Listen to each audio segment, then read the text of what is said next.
says loud. News Talk 930 presents to you now, Sandy Beach and Company. You know, we've got a Friday show with our Friday guests, but you know, when I got this opportunity to do a radio show with my name on it in this time slot, I never forgot that you, the audience, you weren't my audience. You were Sandy Beach's audience. And the show that I was going to do was Sandy Beach's show.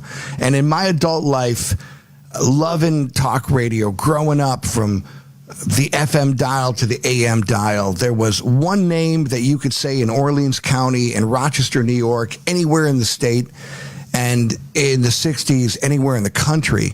And Sandy Beach was Buffalo. He represented Buffalo. And having that burden of carrying that torch from arguably, in my humble opinion, the most talented man to ever do radio in Western New York. What he represented in 3 halls of fame, from the Rock and Roll Hall of Fame to the New York Broadcasters Hall of Fame, and of course the Buffalo Broadcasters Hall of Fame. Sandy Beach, every single day, you had to be 50% as funny as Sandy Beach, because you'll never be as funny as Sandy Beach. You have to be 50% as impacting the audience with information, because you'll never be 100% of what Sandy Beach was. It was an incredible opportunity, but it was given to you because a legend came before you. And it was the most important thing to me. And it made this job all the more challenging, but I genuflected at Sandy Beach. I respected him. I always will respect him, and I love him from the bottom of my heart. And I want to bring in Tim Wenger, who spent 40 years at WBEN, was my mentor here, gave me a job. He's in the Hall of Fame himself. And this is a tough day for all of us in Western New York, not just at WBEN. Tim, thank you for taking time. David, thank you. And, you know, just listening to the Sandy Beach opening, you know, makes me smile. But it also brings a tear to my eye today to pass along the very sad news that Sandy has passed at the age of 86. It is been a very difficult week for sure, learning of this. And, you know, he meant so much to so many of us, myself included, and I know you as well. And I told you yesterday how much you meant to him. Just such an amazing broadcaster, such an amazing person. You know, I put on Facebook and that he is a legendary broadcaster. And in my world, he is a legendary friend. You know, it's amazing because I was terrified to work with Sandy. I go back to the 1980s, mid-1980s, and I had an internship with Mary Travers at KB Radio on Delaware Avenue. And Sandy was the program director there. And I had to encounter him a couple times. And I was terrified of the guy. I mean, I grew up listening to him and intimidated by him, and then to ultimately move on into the late 90s and have the opportunity to become his manager and bring him back to Buffalo was surreal to me. It was terrifying to me. Sandy and I had our ups and our downs, and the ups will always overshadow any downs that we had. He taught me so much. I know he taught you so much. It is really a bittersweet and difficult day for us, but it is a day to celebrate too. It's a day to celebrate an amazing broadcaster, friend, family member of all of ours. And that wit, that cutting humor, all of it, he had right up until the very end. So very sad today for sure. And I want to celebrate this day. I want to celebrate his life. I want to smile. You know, it's okay to cry, but he would want us to laugh and smile. And there's so many memories of him.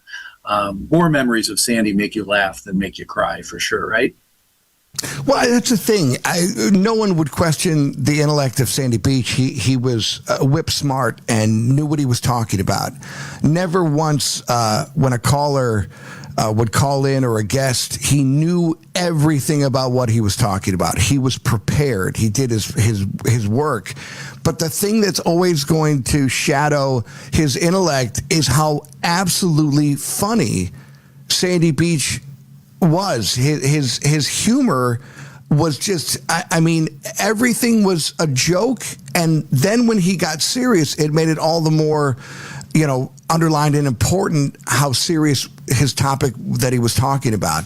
But it's just everything was the laugh, how he made you laugh. He never laughed alone because you knew there were thousands of people laughing with him. He's been to Hartford, Dallas. He did every job in this industry. And, you look at the Hall of Fame career, 3-time Hall of Fame career. And you said famously, the story is, when you got put in charge of a radio station, you had one responsibility, and this was your first goal. If you got this gig, you were going to do what? And you did it. Yeah, I was asked by then Greg Reed, who was taking over the station. He's like, what would you do? What would you do if you got this job of programming WBEN? I was the news director at the time. I said, you know what? I said, Sandy Beach is in Milwaukee, and Milwaukee doesn't deserve Sandy Beach.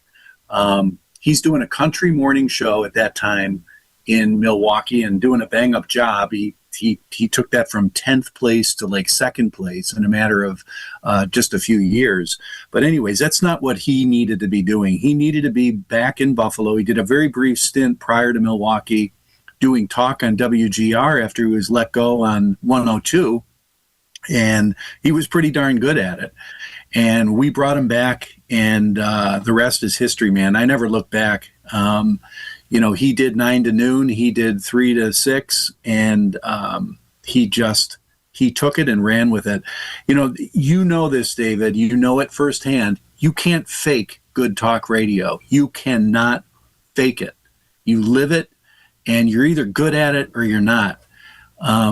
Sandy just had that innate ability with his intelligence, with his humor, and to merge those two together, man, to make communicating his thoughts and ideas and bringing our community to think about things in different ways.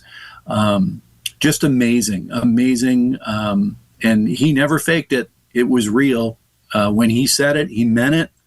When he laughed, he meant to laugh. And when he cried, he meant to cry. He just was such a real person. And that's all he demanded in you and I and anyone he encountered in his life. Was that respect of being real to him. I learned that the hard way. There was no negotiating really with Sandy. You didn't negotiate with him. You just told him here, and I'm not talking about contracts right now, but that's true too. But you did not negotiate with his life. You just simply told him how you felt, and he told you how he felt, and then you figured it out. If you tried to negotiate emotion with him, it wasn't going to work out. My most famous incident with him, I would say, where I learned a life lesson was early on in managing him, and it's hard to say managing him, but I was his manager, I guess, where we had an issue that he didn't want to do something. He just didn't want to do something, and I didn't understand why. But he told me he didn't want to do it, and it was a sales-related thing, and people were trying to get him to do it. And then I caved and tried to get him to do it. And man, what a mistake that was. Because he sat in my office one day, towered over my desk with his 2 hands on my desk, and screamed in my face these words that I'll never forget. They're not prophetic, but they're meaningful. You're either there for me when I need you, or and I'll say, hell with you. He didn't say that. But I'm telling you, that's all he wanted. You're either there for me when I need you, or forget you. And that was Sandy Beach. And the minute I figured that out, that's the respect we had for one another. I was there for him. He was there for me. And we walked down a path of what I think was greatness on the radio. Just amazing person. Generational talent, Sandy Beach, 3 Halls of Fame, passes away at the age of 86. And, you know, for the limited amount of time that I was lucky enough to know Sandy Beach, there were two Sandy Beaches. There was the radio guy, and then something happened in his life we would later find out was he met the love of his life. And Bernadette, when she becomes Sandy's wife, he's a totally different person. And just a wonderful, I just saw joy, laughing far more, happy at everything. One of the greatest moments of my life, and I mean this 100% with sincerity, was getting weekend calls from Bernadette and Sandy. Just on the weekend, we would talk about the world. We'd talk about politics. We'd talk about the show. We'd talk about you. We would talk about everything. And it was so neat that you've got this person that you've idolized for so long that you always wanted to be in the clubhouse with. And now, you know, there's accessibility and you get to see what's going on in that brain. And how much, you know, he was still processing everything that's going on nationally, locally, everything. He was still doing a talk show. It just wasn't on the air, but he was doing it every single day. But that was a real huge moment, I think, for we could see that transformation when he met his wife, and he just was full of joy and so happy. And what a great couple they were. Yeah, Bernadette is amazingly strong, incredible woman, and you know, Susan and I love her. You know, like family too, is like we did Sandy.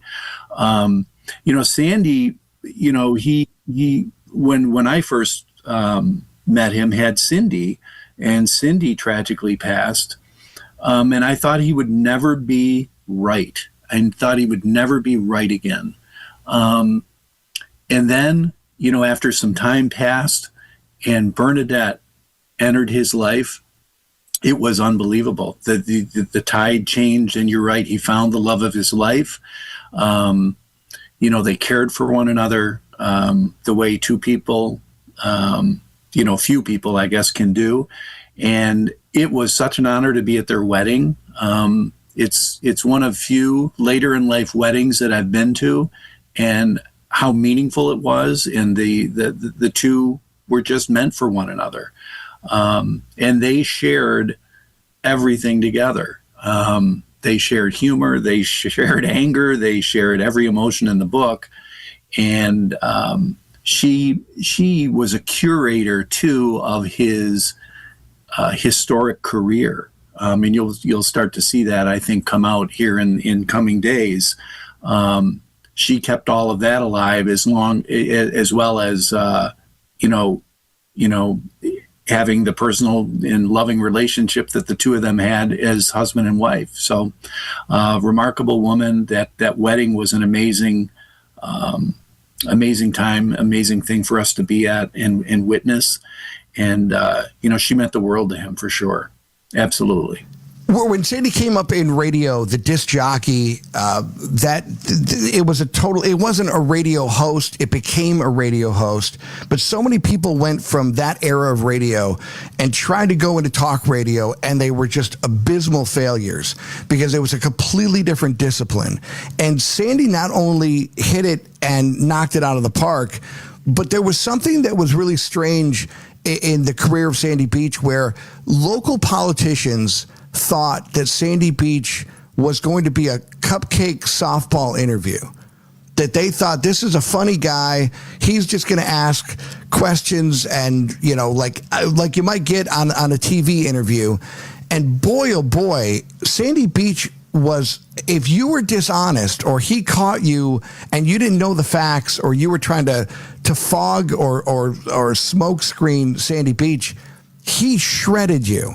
And there are at least three names in my head of political careers that ended because they thought they were going to go and talk to Sandy Beach and just, you know, Mr. Magoo through an interview. And boy, oh boy, that was one of the toughest interviews in all of Western New York, was sitting down with Sandy Beach.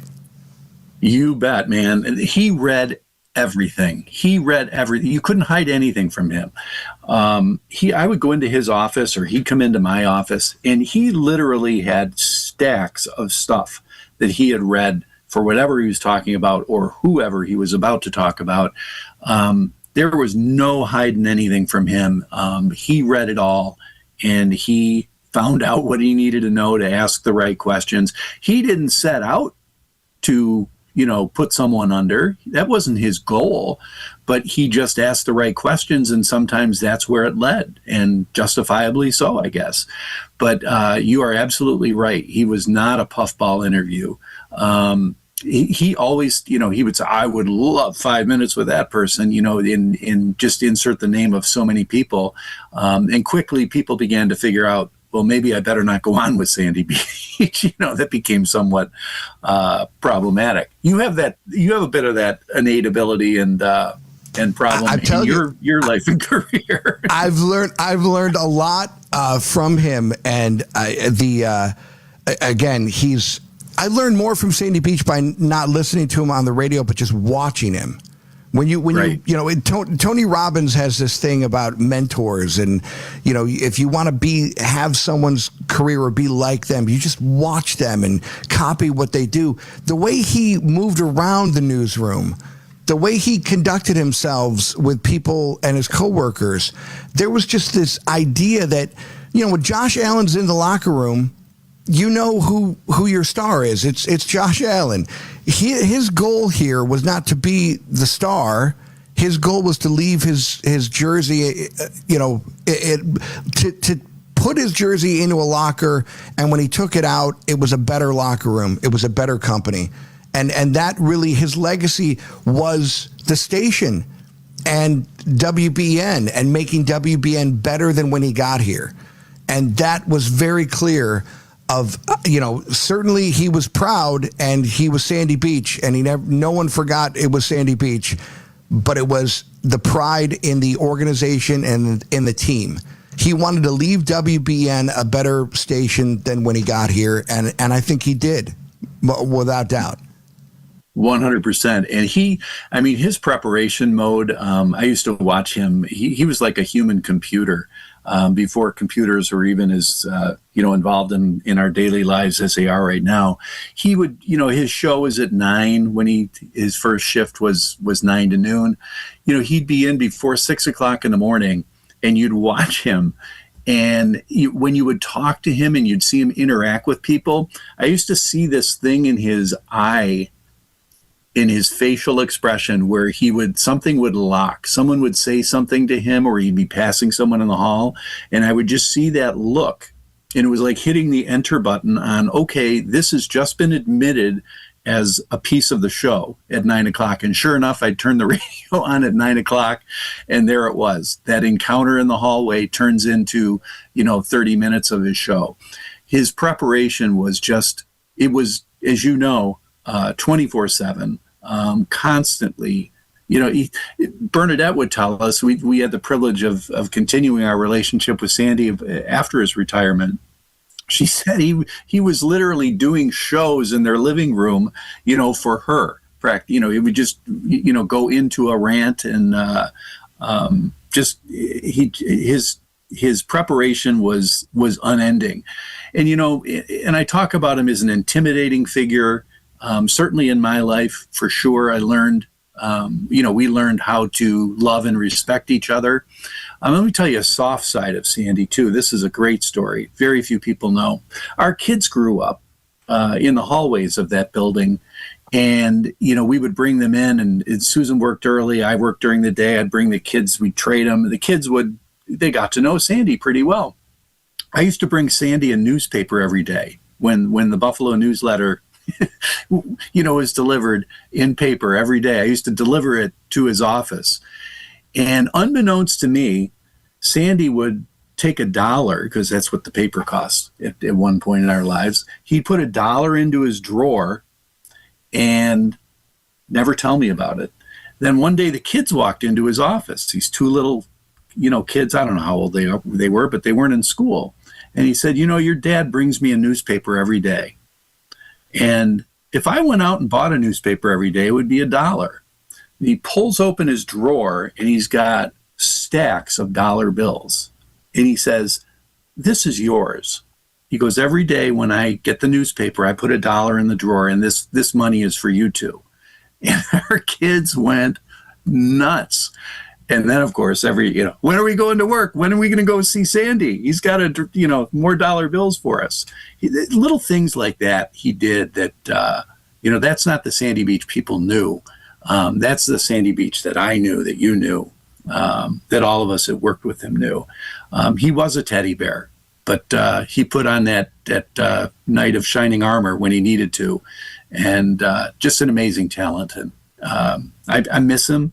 I've missed him since he retired on the air, and now I have to miss him as a person in my life because he's not there. We're going to continue to honor a legacy that I don't think we'll ever see a talent or a career like Sandy Beach. Sandy Beach has passed away at 86 years of age, over 60 years in an industry that he literally climbed the top of in markets all across the country, nationally. We're going to talk a little bit more as we continue on the legacy of Sandy Beach. What Sandy Beach was like, what Buffalo radio was like before you had to turn your signal off at night. How that broadcast could hit Texas and how people could hear the voices here locally in Western New York, but hear it all over the country, and how he built a national name for himself and also did it at every level of this, from program manager to talk show host to spinning records to interviewing the Beatles and Mick Jagger. I mean, the Rock and Roll Hall of Fame, 3 Halls of Fame, and how many music careers he helped build and spread the music throughout the country. Sandy Beach, legendary, iconic, Hall of Fame, generational talent, passes away at 86. We are going to continue to talk to the people that knew him, the people that worked with him, and you out there who loved him. 803-0930, 1-800-616-WBEN. Your memories of Sandy Beach as we honor an absolute giant in radio, a giant in entertainment locally. 86 years of age, Sandy Beach has passed away, and we'll continue to talk about Sandy right after this.